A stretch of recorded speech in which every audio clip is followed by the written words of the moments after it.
When we started out to build a Demon, we didn't start out to compete with anyone else in the industry. We started out working from our background and being the best version of what we could be, because we are completely different. We are not trying to be a sports car. We are not trying to be a pony car. We're trying to be a street strip muscle car, and there's no one else in that space.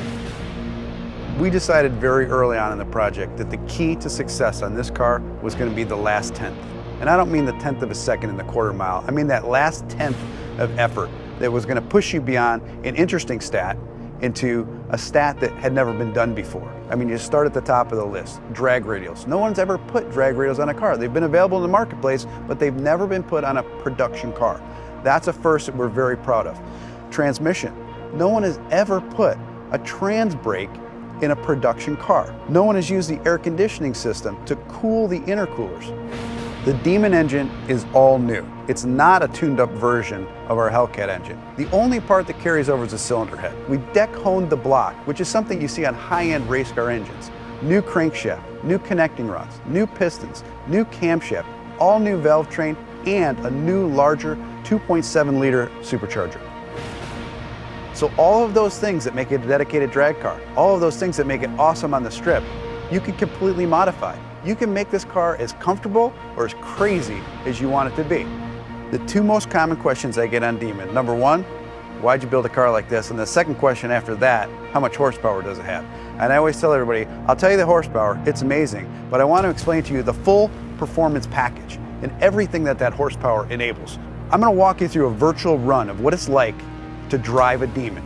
You strap yourself into a 4-point harness, take your red key, fire up the most powerful V8 production engine ever put in a car. Put your car into drag mode. Once you go into drag mode, your suspension is already pre-calibrated for maximum lift off the starting line. Activate your line lock.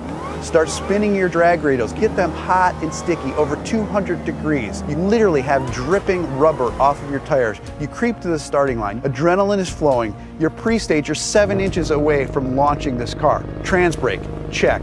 Torque reserve, check. Yellow, yellow, yellow, green, launch. You leave the starting line at 1.8 Gs, harder than any car has ever accelerated off the starting line.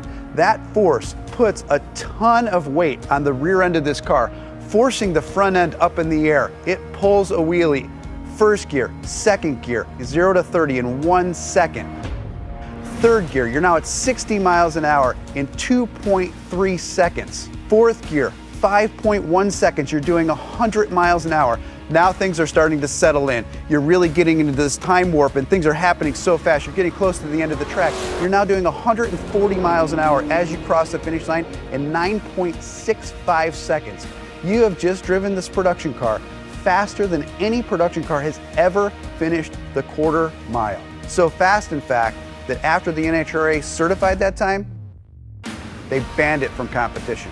And it took 840 horsepower and 770 pound-feet of torque to do that. Being banned from the NHRA with this car at first sounds like a negative, but reality is it's really huge street credibility for this car. Even the National Hot Rod Association says you've pushed too far. You've done too much. You've broken a record that's not supposed to be broken in a production car. To me, that letter's a badge of honor.